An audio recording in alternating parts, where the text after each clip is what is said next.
is there another team? So obviously, the teams that would be talked about in the title race, apart from City, Arsenal, and United, is Liverpool, potentially Chelsea, Villa. Of course, they finished fourth last season. Spurs going on a spending spree. Any of those teams that you at the moment see as having a brilliant transfer window that's gonna really shock people and they're gonna have a great season. Who you feeling most positive about? I think, honestly, Spurs. I think Spurs are. Spurs have had a good, in my opinion, Spurs have had a good window. I don't think they're gonna shoot straight up to the top because I do think there's parts of the team that still need to be assessed a little bit. But in terms of changing the way their midfield is with Tonali and I'll be honest, I think they kind of underachieved last season with the squad that they had, and I don't think that they had for sure. They finished 17th, right? yeah. So I think I don't think they started the season well on Thomas Frank. Me personally, I don't think he had he picked the right players for most of these games.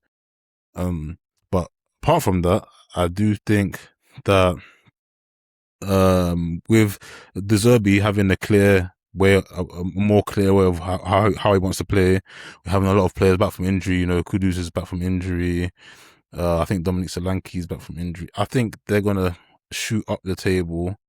I'm not sure. Again, I can't say for sure they're going to be in the top 6, but I just know that they're not going to be where they were last season. In terms of up there with United, Chelsea, and Man City, even Liverpool for me are missing a few. They're missing. They've not really been able to zero in and get any of their targets this summer. I don't think they've had a very good window.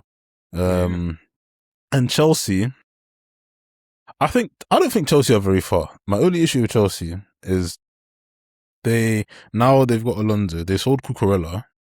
Now they need a left-sided player to, who's gonna be able to play as maybe attacking wing back or even they don't even have a left fullback really. Yeah, so well, Hato, right? Hato is the guy who can play left back, right? But to me, he's more of a centre back as well, Yeah, definitely. If you're doing that back three, I don't know if that's Alonso's plan. You'd think he's perfect for that left centre back role, right? But yeah, I agree. They definitely need a more attacking left back. I think if they can find one, there's not like too many. Like Lewis Hall seems like a obvious candidate, but he'd cost a lot of money if he's even available, right? Yeah. But if they could get someone who's better going forward than Cucurella, I would say his main strengths were defensive, although he's decent going forward. He's a pretty well-rounded technician. I think they can go to another level and also have that flexibility to switch formations. Because if they're playing that wing-back system right now, that does stick out as the position that's a bit... Unless maybe they play the Quenda there. Which could be an option. I think, but ideally you'd want to have a natural left back who's just more attacking. Chevaria, they've been linked with from Rayo. Yeah, they're not. Yeah. I think when it comes to the age, players of that kind of age, they're not willing to pay the money because they don't see the resale value. Yeah. What do you think about Lacroix and Morgan Rogers as well as Palestra? I think Palestra, good signing. I know Inter Milan, that was Inter Milan's first choice, and Chelsea kind of just stole him from under their nose. That was a good signing from Chelsea. I think he's a very good player. Potentially a very good player. Maxence Lacroix, I think that's a very good signing. We know he can play in that position because he's been playing that position at Crystal Palace, and they had a very good season last season. You think he'll play in the centre of a back three? Yeah. I don't think he's going to play on the right. I think he's going to play in the centre. And then who's the other one you said? Oh, Morgan Rogers. Yes. In terms of the price, I think the price was a bit crazy. Yeah. But in terms of the player, I think he's going to come in. I think he's going to link up very well with the midfield and the forwards, and I think he's also going to give a lot of support to. I mean, somebody like Liam Delap, who didn't really have a good season last season. I think it wasn't helped by a lot of the players that were playing on the pitch. And I think if Alonso does see a player in him, I think he could have a good season with Rodgers and Palmer, Estevao, Quenda all playing behind him. I think it could be a good season for the Chelsea attack. The Chelsea attack is looking very good. I'll be honest. Even João Pedro, I think they're trying to Aston Villa trying to buy Nicholas Jackson, but yeah, even if that does happen, their attack does look good. It's just if they can sort out their left side, like you said before, that's the one position where I'm looking at. And of course in goal, they've got Robert Sanchez, Mike Penders has come in. Is Mike Penders coming back? Yeah, he's back. Yeah, that's the two. That's the two this season. Again, he's a young player. You confident with that? Do you think they need to sign a keeper? Or? I personally wouldn't sign anyone. If they've got Sanchez, who we know is not a bad keeper. Sometimes there's some mistakes in him, but he's not a bad keeper. And we know Penders is a very highly rated young guy who can come in. He's going to get some games to show how good he is. So this summer, I don't think this is a good time to look at. I don't think they need to look at a keeper this summer. Yeah, I agree. I think if you trust Penders is going to be a top keeper, then you throw him in, you transition him in during this season. I think, give him that game time and put your faith in him, because there's no need to if he makes a mistake here and there, cool. But I mean, Sanchez would have probably made a mistake here and there as well. So that's what I say, just for a Penders in. But I agree with everything you said. Their attack is now looking crazy, really. I think people still don't realize how good Estevao is. Obviously, he got injured at some point, and then I think Quenda is the one that's going to really shock people. Yeah, I don't hear enough talk about him, but I think with Estevao and Quenda, they've got two of the best 3 young wide players in football after Lamine Yamal. That's how highly I rate them. So I think they're about to see, whether it happens immediately or by the end of this season, they're about to see Chelsea being a real top attack, one of the best attacks in Europe again. Yeah. I think Morgan Rogers, he makes perfect sense. If you're coming at it from a perspective of, all right, I've got all the different types for playing a 4-2-3-1 or for playing Alonso's 3-4-2-1, right? That he played at Leverkusen. If you want people that are comfortable in both scenarios, the one role that you didn't really have anyone for was that left 10 role. Yeah. When you played the back three. And I have a question for you about that, actually. Yeah. What I've been speaking to some Chelsea fans recently. What position would you say Enzo? Me personally, I look at Enzo Fernández as a centre midfielder. For me, he has to be central mid. But I was speaking to some Chelsea fans who believe that his best position might be left attacking mid. Yeah. Or as an attacking midfielder. What do you think about that? To me, he's not got the dribbling ability to be effective as a left player, or the pace, or he hasn't got that. I think what it is with him, he's not as good at some of the things that the real top central midfielders are. If you're comparing him to who's a good number 8 to compare to? Toni Kroos, right? Okay. All right. I feel like that is the prototype of the type of player he's supposed to be, in my opinion, and Enzo. So I agree, more of a central midfielder. But you watch him sometimes, he gets forward, he gets goals. And just like Toni Kroos could do that if you let him. Yeah. If you tell him to do the conductor, run the game role, he'll do that as well. Instead, he could do both. Enzo has those same elements as Toni Kroos when he runs late into the box, and he is a decent passer and he's a good technician. He has that, but he's not as good as Toni Kroos, and he can't do the controlling role as well, like when you drop deep. Okay. So I think that's what confuses people. and the other thing is, he's playing next to Caicedo, right? Yeah. And everyone can feel it. When you watch it long enough, you can feel that Caicedo's being restricted. And you feel like if this is a top central midfielder, this would be great. This should be perfect. But you can feel Caicedo having to do certain things that he wouldn't naturally want to do. And I think it's more of a profile clash because they're both number 8s. Yeah. I think that's what it is. So I think Enzo, if he played for Real Madrid next to a Tchouaméni, you'd see the best of him there, centre mid. That's the role. Someone who's happy to be the 6, and then he just let him not have to get back and do too much dictating. Just play balls, long balls, and from deep and stuff. Anyway, that's why I think they can still improve in that position in centre mid, Chelsea. Yeah. Not because of a quality deficiency of Enzo. I think someone who's a proper profile match for Caicedo can take them to another level. Adam Wharton would be the perfect guy. He's the guy. Him and Caicedo as a partnership is like something special. Like in all Premier League, in all Premier League teams we've ever seen, it'll be comparable with that. You know, we could be seeing some special partnerships in central midfield this season if certain signings happen. But I think. Well, obviously, I've also mentioned him as an option for City, right? So a lot of teams could use him. Any team that's willing to spend the money on him have got to start for the next 10 years or whatever. Yeah. So yeah. But on your original question, I don't think Enzo in that left 10 role has enough to his game for you to then be a top team, basically a top attacking team, because he doesn't offer enough going forward. And Morgan Rogers, he does have that. He has that ability to drive through the center of the pitch. I think that role actually suits him perfectly. I think if they are playing 4-2-3-1, he can play off the left. He can play number 10 as a backup to Palmer. So I think that also is enticing. And if you're looking at it like, I've got a blank checkbook, what's the signing to make in that position right now for Chelsea? Not thinking about price. That's realistic for Chelsea. That's the key, by the way.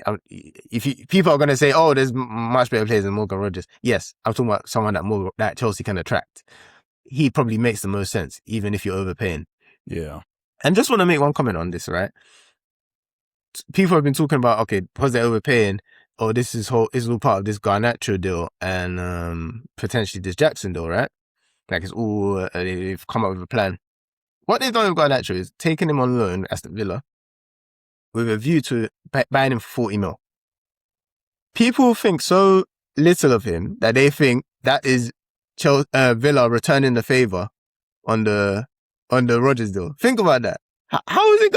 Am I going crazy? How is perception of Garnacho got so low in the? I know he didn't have the best season, but no one in Chelsea's team really did. Yeah. Right? So anyway, for me, I think Villa are the sneaky team.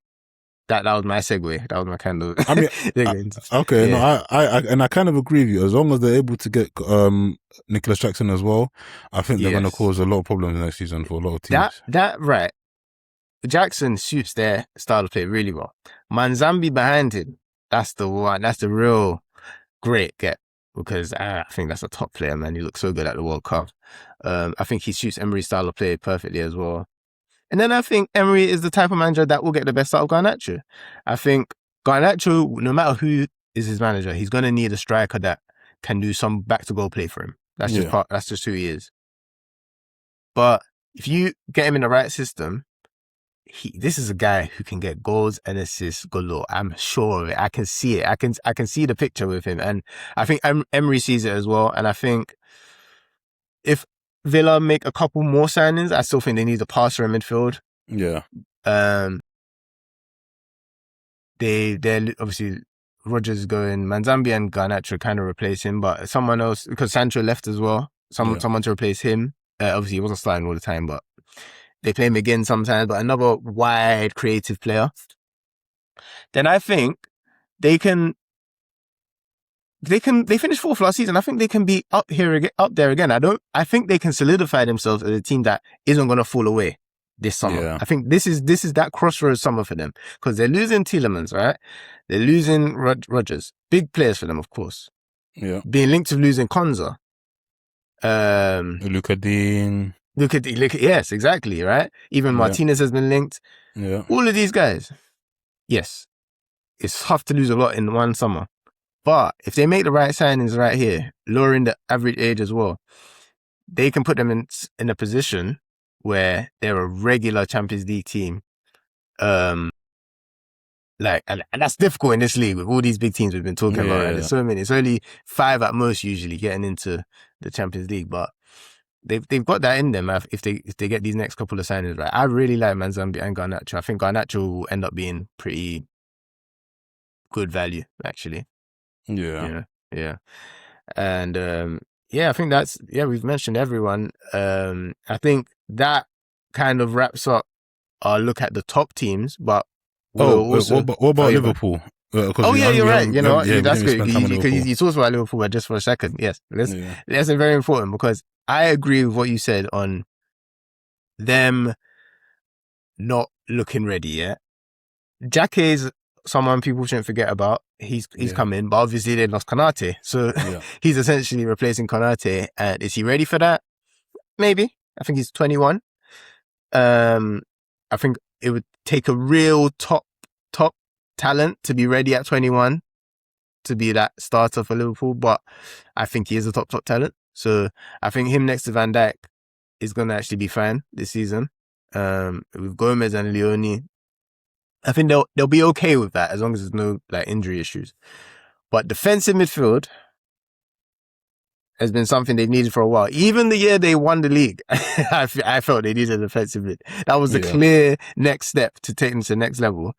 And obviously, Areola's now the manager. I think with his style of play, it's very important to have ball in his, because the way there's going to be a lot of transitional play, I think, in their team, and that can work really well for their players, but they need that DM and a Salah replacement, right? Yeah. They wanted Diamande. That was their dream. I believe that he would have been the perfect signing for them as well. But he's looking at Madrid and PSG, right? So that's the tough one, The guys they've been linked with, Barcola, he's not really a right winger. He prefers playing on the left. Yeah. He's a very good player. But so maybe just make it work. The other guys, Minte, good player. I do like him. Not a Salah replacement though, I've seen Akliouche in recent weeks. Yeah. Good player, not a Salah replacement. So my tip there, right? I think if they got the money for it, then they should, because they wouldn't spend on Diamande. I think next best is just Ryan. They just go for Ryan at Bournemouth. Well, how much is he going to cost? I know they just got him in January. That's the thing, for like 30 mil. But I think if you can give them a 6-month flip, 100 mil, which seems crazy, right? It seems ridiculous. I mean, watching him in the Prem, I can see that he's a very dangerous player, and I feel like he'll be a very good replacement. If Liverpool were to get him, I think they could kind of breathe a sigh of relief a little bit in terms of their attack next season. I agree. I think he's the missing type. Like he's a good role to play with. He's the perfect role to play with. Wirtz and Isak, right? I think he's got that pace. He's got a great shot on him. I think he's ready to explode and be like a real goal scoring right winger. So, and I think with Ngamo on the left, that in the long term, that front four could be really good. I think maybe just bite the bullet. I know it'll be tough to swallow because you could have had him for 30 mil 6 months ago. But I mean, man, like that's the thing with the market, right? When I talk about Chelsea getting Esteval, Quenda, for those prices as when they're young, and people say, they're just concentrating on young players, blah, blah, what about right now? If you get the best players of their generation in those positions, you're so well protected. Yeah. You're so well protected because no matter what these other teams spend, no matter what they do, you're not worried. So when the top talents become available, you have to strike. Right? I actually think, and some positions, there's only a couple of them. That's the thing, right? Yeah. Sometimes there's 10 top centre midfielders. Sometimes there's only 2. And the same with wingers. Sometimes there's 10 top wingers. There's been times in history, but right now, there's not that many. No. So, you got, But I agree. I think they're in trouble if they don't make those 2 signings, DM and right wing. But if they do, then they can challenge for the league again. No, okay. Yeah, I think I'm with you as well. I think I right back they're not strongest, but I think it's enough. Yeah, very good point. Because Frimpong, nah, man, nah. Yeah, I think Frimpong.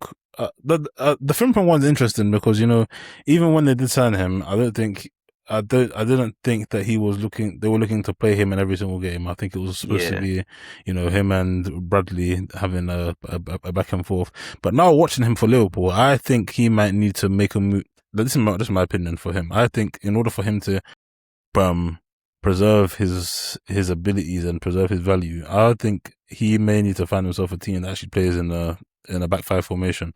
Because in a back 4, people used to complain about Trent.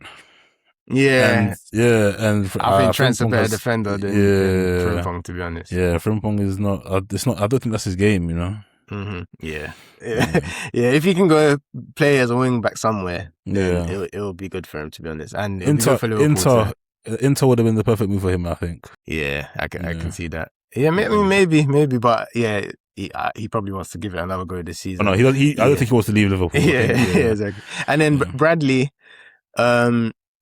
he's injured, right? So yeah, I don't know when he's back. If he's not back soon, then yeah, that could be a position, to be honest, as well. That's a good shout, because that I wouldn't feel confident starting the season with the right back, just Frimpong. And then you have to play like Szoboszlai there. It's not ideal, in especially against top teams. But yeah.